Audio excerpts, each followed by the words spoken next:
The train let out a long, piercing screech as it ground to a halt at Frontier Station. A massive cloud of white steam swallowed the wooden platform, obscuring the world outside for a heartbeat. When the air finally cleared, the landscape that revealed itself was sharp, unforgiving, and biting cold. It looked as though the relentless Wyoming wind had carved the very earth down to its bare bones. Annabelle Rose pressed her gloved hand against the cold glass of the window, her breath fogging the pain as she stared out at the lonely, sprawling stretch of land that was waiting for her. This wasn't just a stop on a map. This was the absolute end of her journey. It was the death of the woman she used to be in St. Louis, and the violent birth of whatever she would have to become to survive out here in the wild. She reached down and gripped the handle of the small, worn bag at her feet. It was light, containing the only meager possessions she owned that weren't painful memories she wished she could burn. 3 months ago, her hands had trembled just like this when she answered that advertisement, a decision made with a heart that already felt half dead. Respectable rancher seeks companionship. Must be willing to work. Past not questioned. There were no promises in that ad. No sweet words of romance. No guarantees of comfort. Just a cold, hard chance to breathe again without looking over her shoulder. Frontier Station. End of the line. The conductor's voice boomed, shattering her thoughts. Annabelle stood up, smoothing her skirt. She lifted her chin, locking her jaw in that defiant way she'd learned to do when people whispered behind her back. And they had whispered. For the entire long, dusty ride from St. Louis, she had felt their eyes on her, heard the quiet judging, murmurs hidden behind raised newspapers. But none of that mattered anymore. They were the past. This cold air was the future. She stepped off the train and onto the platform, the biting wind instantly stinging her cheeks.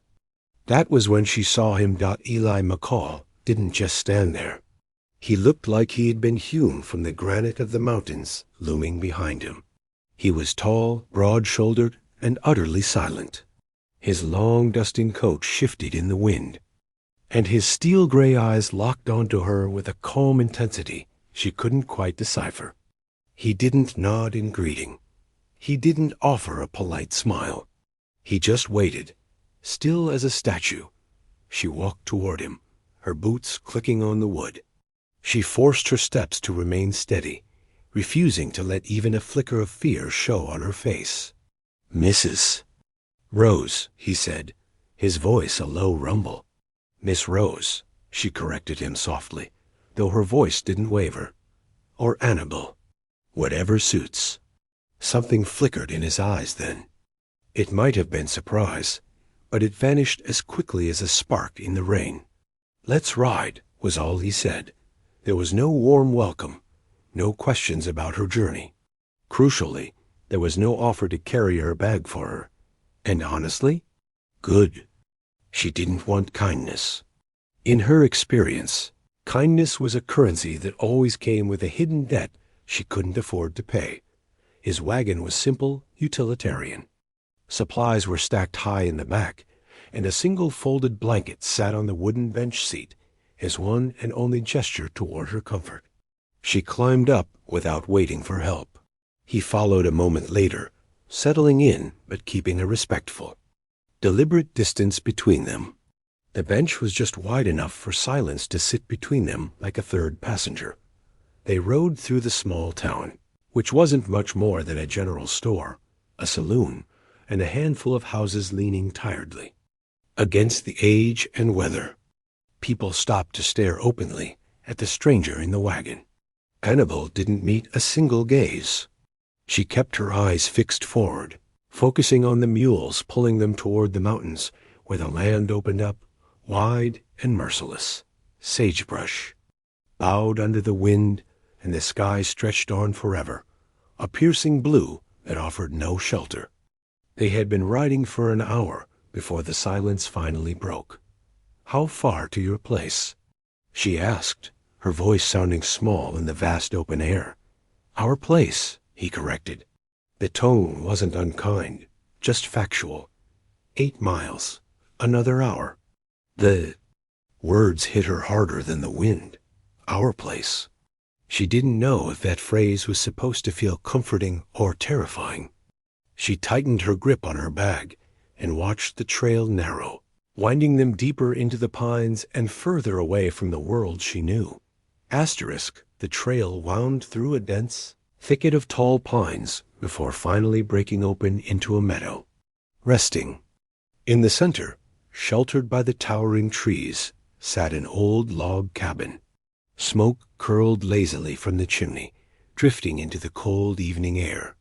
A small weathered barn stood near a corral, where a few horses lifted their heads to watch them arrive. The place looked worn and tired, beaten by years of harsh winters, yet it possessed a stubborn kind of solidity. It was a shelter, certainly. Whether it would be a home or a prison, Annabelle couldn't tell yet. "It ain't much," Eli said, pulling on the reins to halt the mules. "But it's warm, and it's dry." "It's fine," she answered, her voice tight. Inside. The cabin was surprisingly clean and quiet. A large stone fireplace dominated the room, casting a warm, flickering glow across the wooden floorboards. A small table with 2 chairs sat near the window, and rough-hewn shelves held tin cups and simple ceramic dishes. It was a bachelor's home, sparse, practical, devoid of softness. Eli pointed a gloved hand toward a sturdy wooden door at the rear of the cabin. "You can have that room. I sleep out here by the fire." He paused, his gray eyes catching hers. "Door's got a latch on the inside." He didn't explain the meaning behind those words. He didn't need to. That latch meant privacy. It meant safety. It was a silent promise that he stayed on his side, and she stayed on hers. Annabelle nodded, a lump forming in her throat. He left her alone then, stepping back out into the cold to tend to the mules and unload the supplies. She stood in the center of the main room, gripping her battered bag until her knuckles turned. White, feeling the suffocating weight of this new life settling into her bones.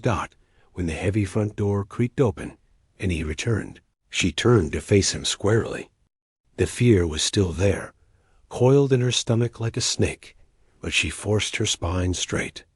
"I should make something clear," she said, her voice quiet but unwavering. "I will work.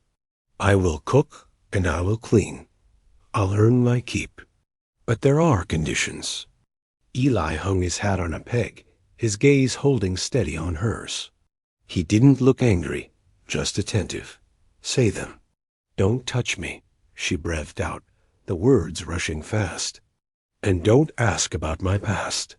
The fire crackled in the grate, filling the silence that stretched between them. Her heart hammered against her ribs like a trapped bird. He only nodded, his expression unreadable. "Fair enough. I've got my own reasons for wanting a business arrangement. The preacher comes through these parts once a month. We'll make it legal then. Until that time, her hired help with room and board." Relief washed through her so intensely that her knees almost buckled. She managed to hide it, leaning slightly against the table. He moved to the hearth, adding a log to the fire. "Stew's on the table. Back room has extra blankets. The outhouse is behind the barn." He grabbed his rifle, checking the chamber. "Welcome to the Triple C Ranch." With that, he turned and disappeared back into the deepening evening, leaving her alone in the fading light. Annabelle carried her bag into the back room. The space was small, holding little more than a narrow bed and a small washstand. The quilt was heavy and smelled faintly of cedar and wood smoke. She sat down on the edge of the mattress and let her shoulders slump for the first time in days through the thin timber wall. She heard Eli return. She listened to the quiet, rhythmic sounds of a man moving through a familiar routine, boots on wood, the clink of a coffee cup, the settling of a body into a chair. She lay down on the bed, staring up at the dark timber of the ceiling, forcing herself to take deep breaths that refused to come easily. Slowly, she reached into her bag and pulled out the one thing in this world she truly trusted. A knife wrapped in a strip of old calico cloth. It was 7 inches of sharp, cold steel. It was her last defense, her only friend. She slid it carefully under her pillow, her fingers lingering on the handle. Outside, the night wrapped tightly around the cabin.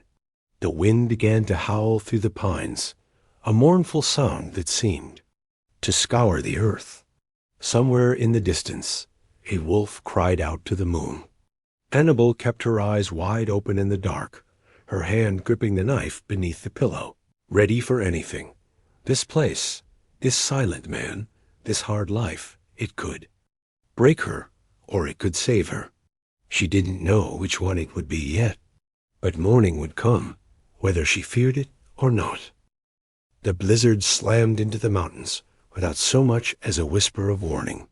It had been 3 weeks since Annabelle had stepped into this strange, quiet life, and she had just begun to find a rhythm. But by dawn, the sky had vanished completely. Behind a swirling wall of white violence, the cabin shuddered and groaned under the sheer force of the wind, and Annabelle woke to the biting cold nipping at her face and an eerie, heavy silence that always precedes true fear. Eli was already awake, crouching by the hearth to stoke the dying embers into a roar. He moved with a quiet urgency. Could last days? He murmured, glancing at the frosted windows where snow was hammering against the glass as if trying to break in. Maybe a week. Annabelle pulled her shawl tighter around her shoulders. She wasn't afraid of tight spaces, and she certainly wasn't afraid of the dark. She had survived worse things than a winter storm. But the prospect of being trapped in this small wooden box with another person, man she barely knew, felt dangerous in a way the cold did not. It meant she couldn't hide. For 2 long days, the world outside ceased to exist. They were trapped. Eli occupied himself with small repairs by the fire, mending tack and whittling wood, while Annabelle kneaded dough until her knuckles ached, swept clean floors, and did anything she could to stay busy. The silence between them grew heavier with every passing hour, a physical weight in the room. Finally, Eli broke it. "Storm this bad killed half of Tom Morrison's herd last winter," he said, staring into the flames. "Found 'em come spring, frozen. Solid while they were still standing up." "How cheerful," Annabelle said before she could stop herself. To her absolute shock, Eli chuckled. It was a rusty, unused sound, like a gate hinge that needed oil. "Ain't much for cheerful talk," he admitted.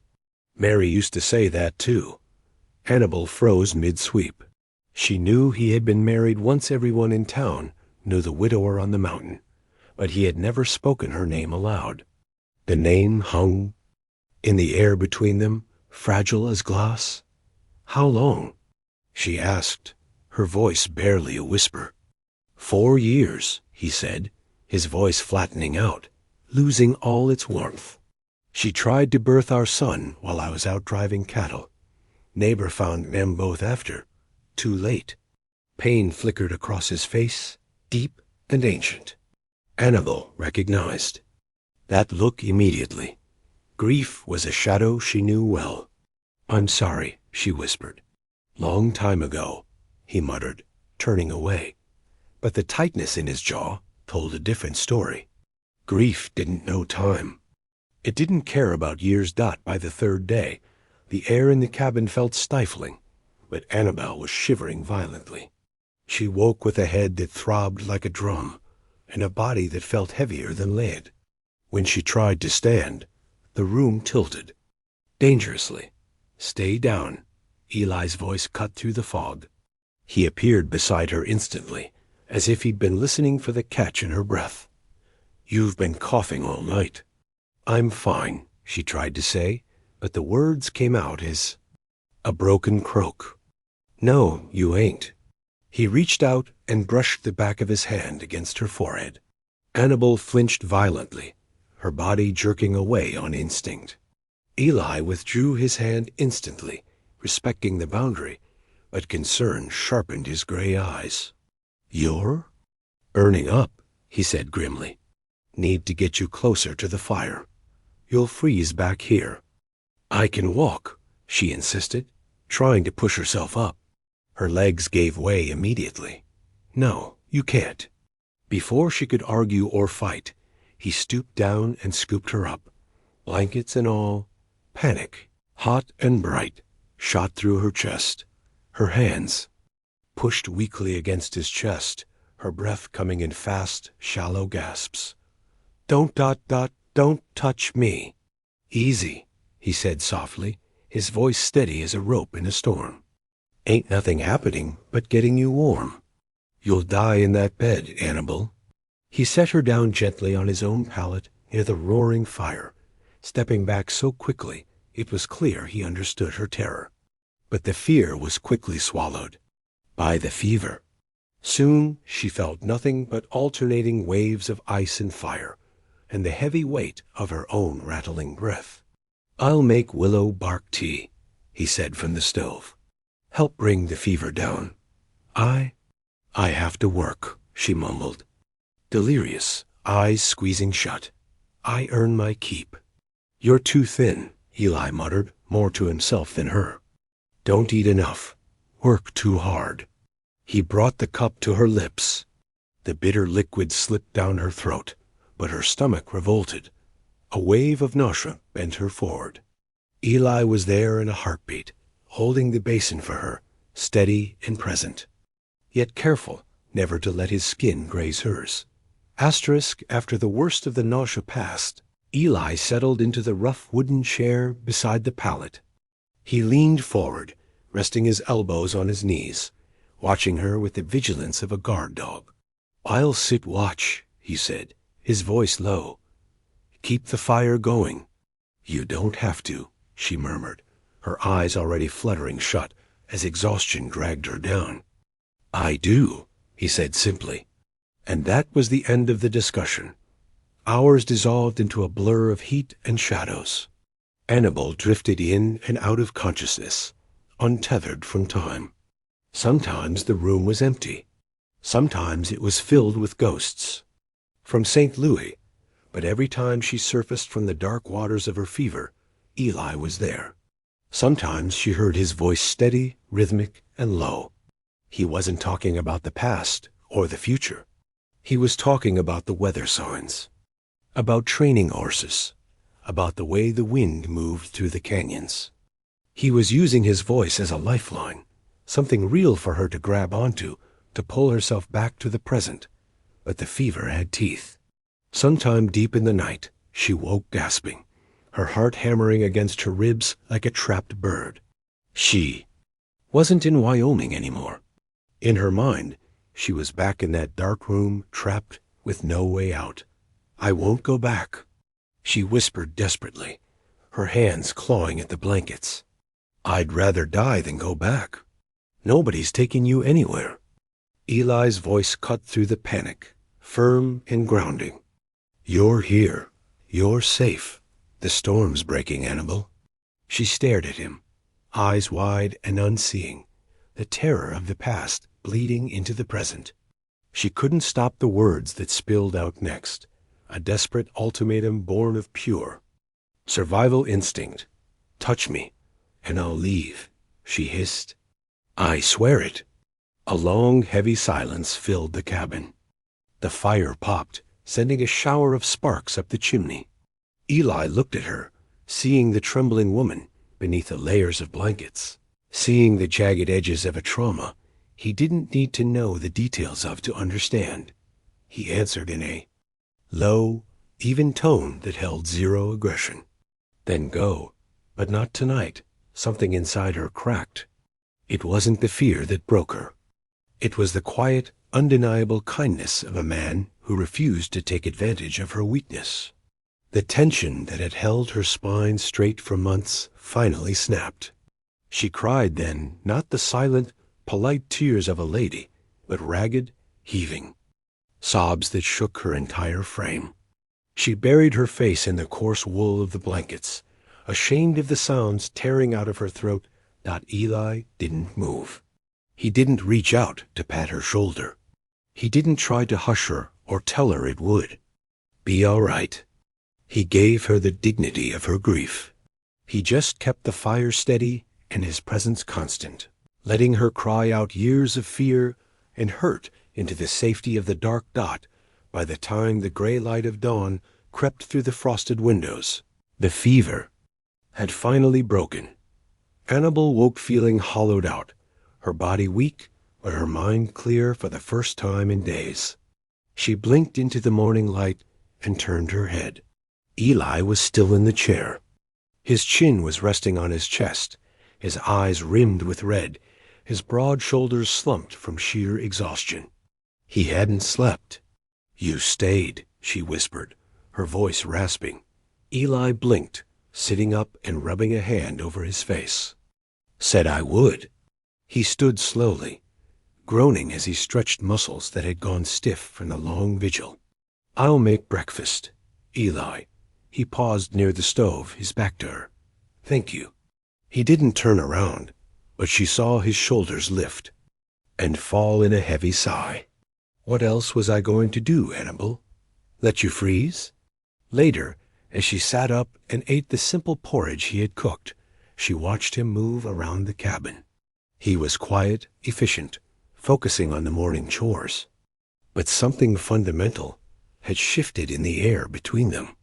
The wall she had built brick by brick, fear by fear, had thinned. It wasn't gone. She wasn't ready to tear it down completely. But it was no longer unbreakable. She wasn't ready for trust. Not yet, maybe not ever. But as she watched him pour coffee, she wondered for the first time if this place, this rough cabin, this silent man, could be more than just a way to survive. Maybe, just maybe, it was a place where she could stop running.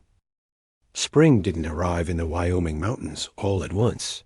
It fought its way in, slow and stubborn, melting the winter away, one patch of snow at a time. And as the land began to thaw, so did Annabelle. With each passing day, she recovered her strength. The hollow look left her eyes, replaced by a color and steadiness that had been missing for years. Eli watched her transformation quietly. He kept his distance, never asking for more than she was willing to give, never pushing against the walls she still held up. But something gentle was beginning to take root between them, growing slowly like the green shoots daring to rise from the thawing earth. One bright, crisp morning, Eli stopped her at the door. "Close your eyes," he said. Annabelle stiffened, her guard instantly rising. "Why?" "Just trust me." The words felt heavy in the air. Trust was not a gift she gave lightly. It was something she hoarded for survival. But after a long pause, she let her eyelids flutter shut. He didn't take her arm. Instead, he guided her with his voice, leading her over the uneven ground until they stopped in a sheltered hollow between two ridges, protected from the wind. "Open them."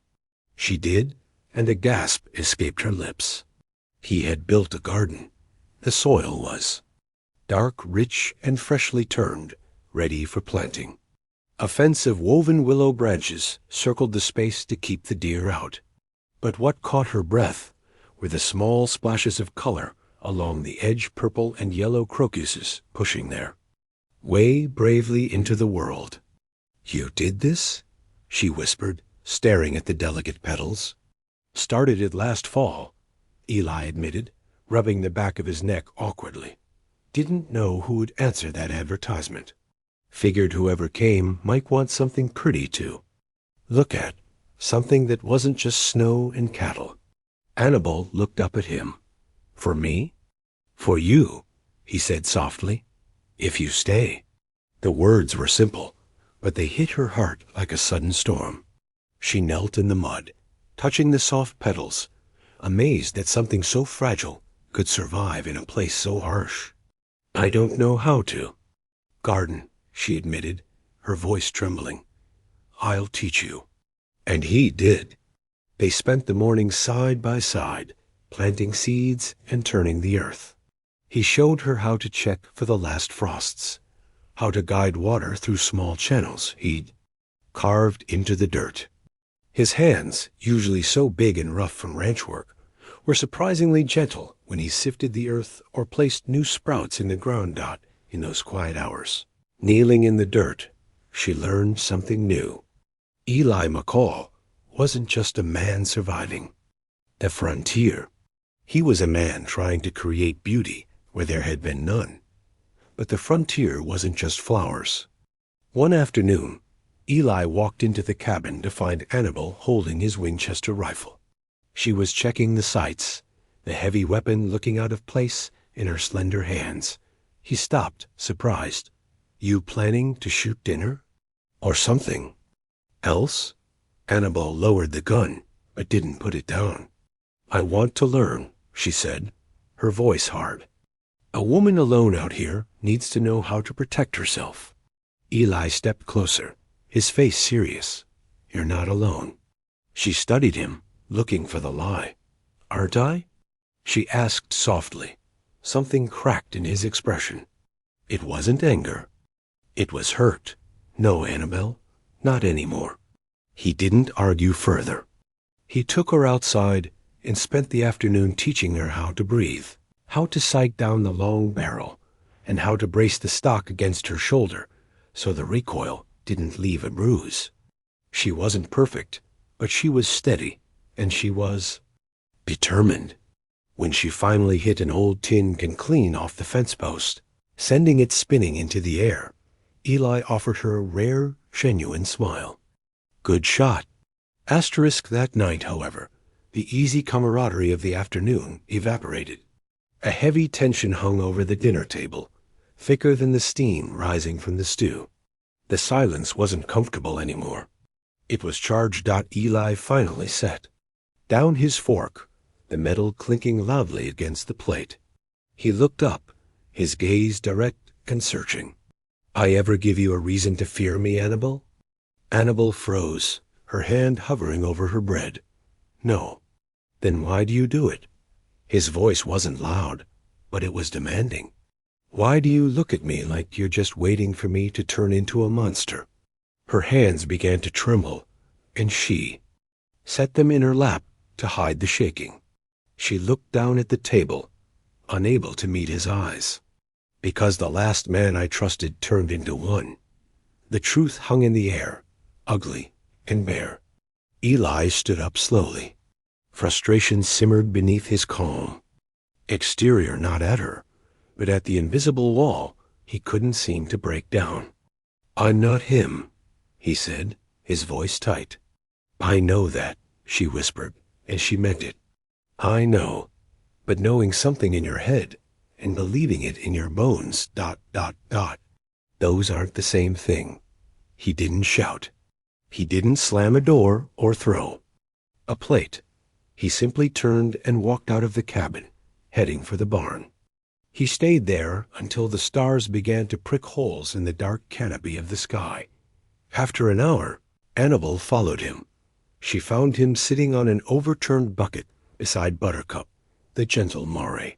He was stroking the horse's neck with long, rhythmic motions. "She's pregnant," he said quietly, not looking up as Annabelle entered the dim light of the lantern. "Due next month." "Eli," she began, stepping closer. He held up a hand, stopping her. "I get it. I do. You've been hurt bad. I ain't blind to that.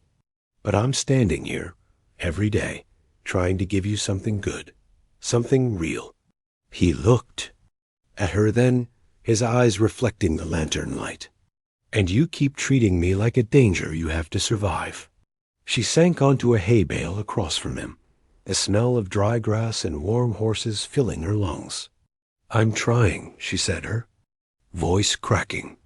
"But the fear, it gets there before anything else does." His gaze softened, the frustration bleeding away to reveal a deep, weary patience. "Then let's keep trying." They sat together in the quiet barn, listening to the horses chew and the wind rattle the roof.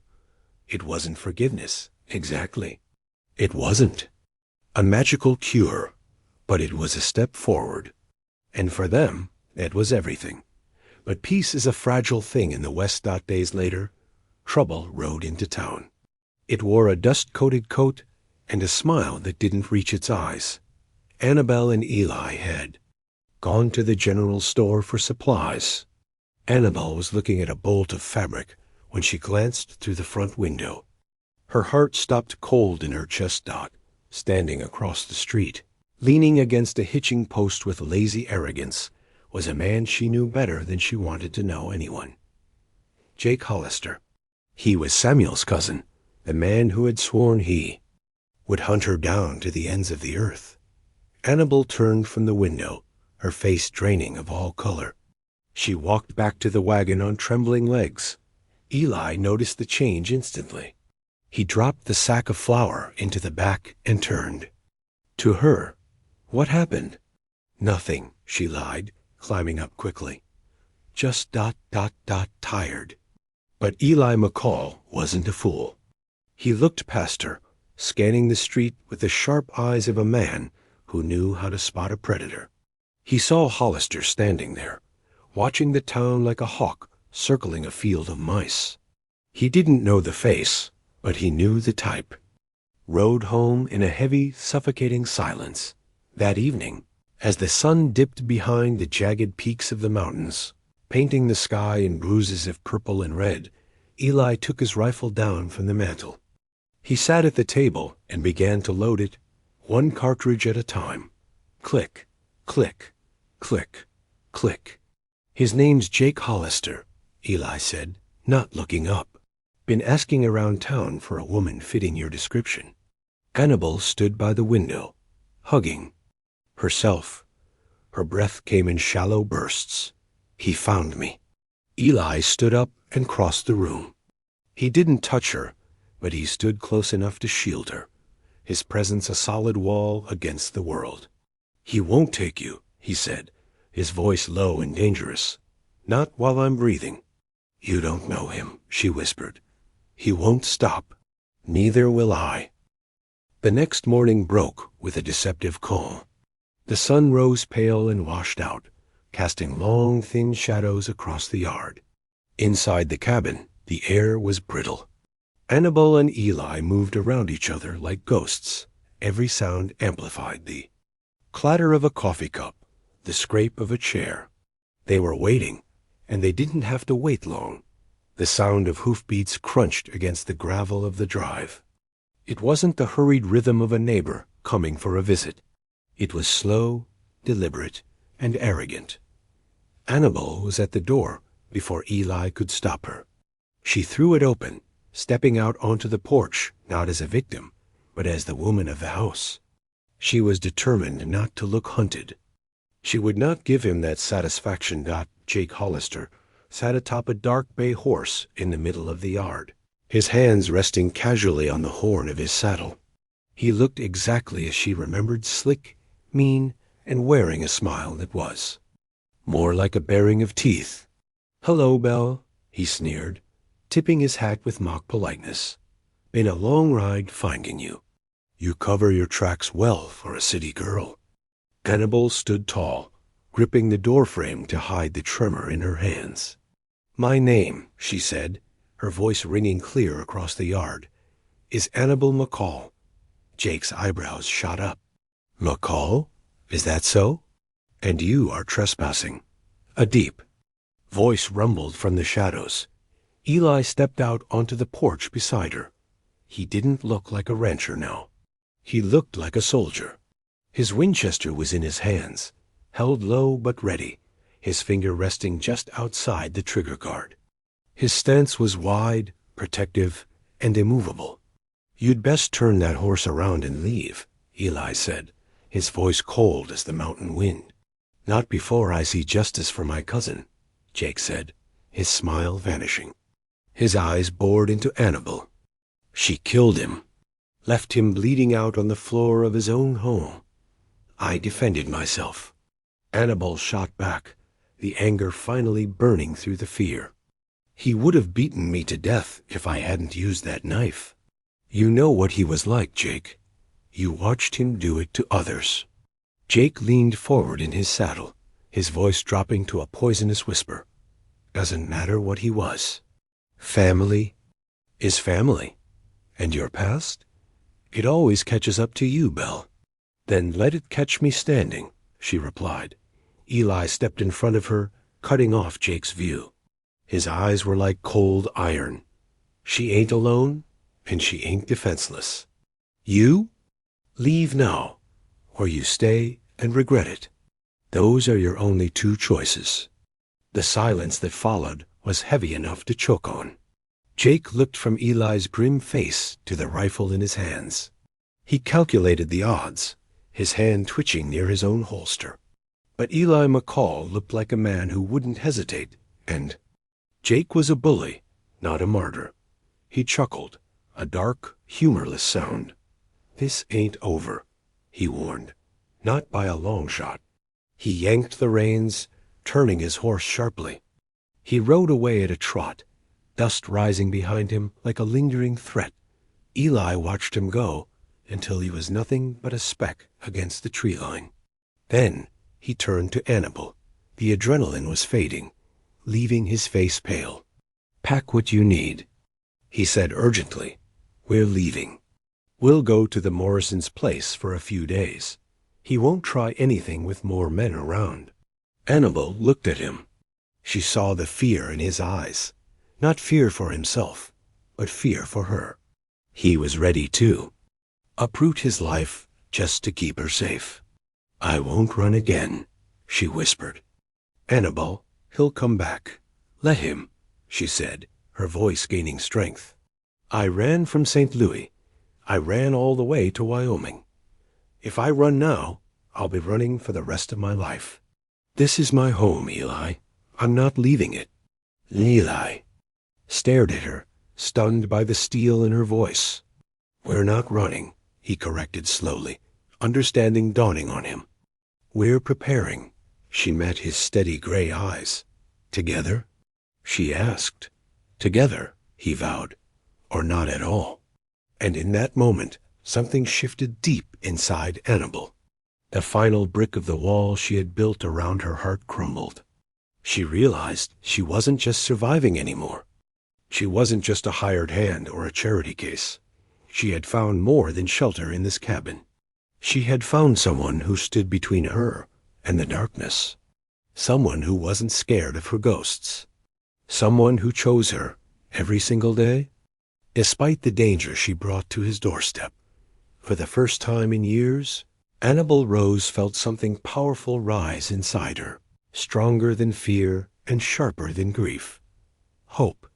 Asterisk, the sun dipped below the horizon, and the world turned to shadow. They didn't run. Instead, they prepared. Eli boarded up the windows, while Annabelle filled buckets with water and laid out extra ammunition on the table. The cabin, once a place of quiet routine, had become a fortress.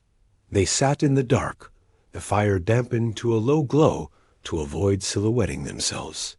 The silence of the Wyoming night was usually peaceful, filled with the chirp of crickets and the rustle of wind. Tonight it felt heavy, pregnant with danger. "He'll come when it's darkest," Eli whispered, sitting near the door, his rifle across his knees. Cowards always do. Annabelle sat opposite him, the Winchester he had taught her to use resting in her lap. Her hands were steady. "I'm not afraid, Eli."